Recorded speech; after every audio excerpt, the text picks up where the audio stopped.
अंबरनाथ, डोंबिवली, कल्याण, कर्जत, कसारा, टिटवाळा या भागातून मोठ्या संख्येने मराठी माणूस, मोठ्या संख्येने नागरिक हा मुंबईमध्ये येत असतो। मुंबईत येऊन कष्ट करून घाम गाळून मुंबईला एक नावलौकिक मिळवून देत असतो आणि आज हाच कामगार, हाच नागरिक, हाच चाकारमानी संकटात होता। 9-9 तास इथं थांबलेला होता, वाट बघत होता।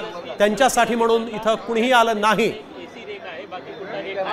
पुन्हा एकदा जाऊयात, आमच्या प्रतिनिधी वैदही आपल्या सोबत दादर रेल्वे स्थानकातून जोडले गेलेले आहेत। वैदही, नेमकं काय सुरू आहे, काय या ठिकाणी सध्या संवाद सुरू आहे, काय नेमकं हे अधिकारी सांगतायत, काय स्पष्टीकरण देत आहेत? आपण बघतोय की या ठिकाणी खरं तर प्रवाशांसोबत स्थानिक आमदार महेश सावंत आहेत, त्याचबरोबर या ठिकाणी स्टेशन मास्टर देखील आहेत, काही तांत्रिक तज्ञ देखील या ठिकाणी दाखल झालेले आहेत आणि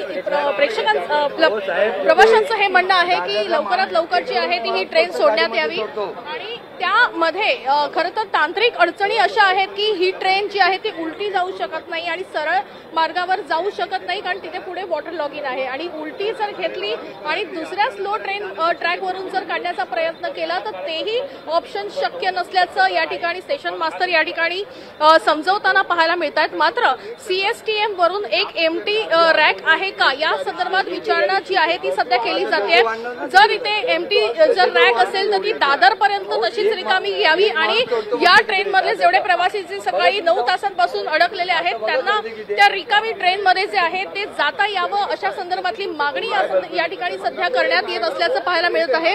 मात्र आपण बघतोय की या संदर्भात अजून कुठलाही ठोस निर्णय झालेला नाहीये।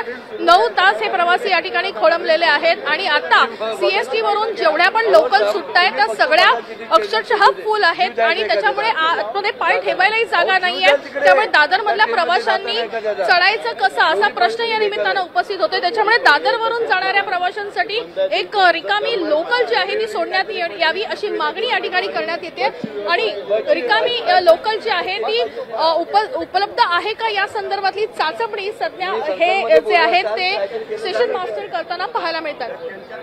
आता isakal.com आहे देशातील नंबर 1 ची मराठी न्यूज वेबसाईट। प्रत्येक अपडेटसाठी isakal.com ला नक्की भेट द्या।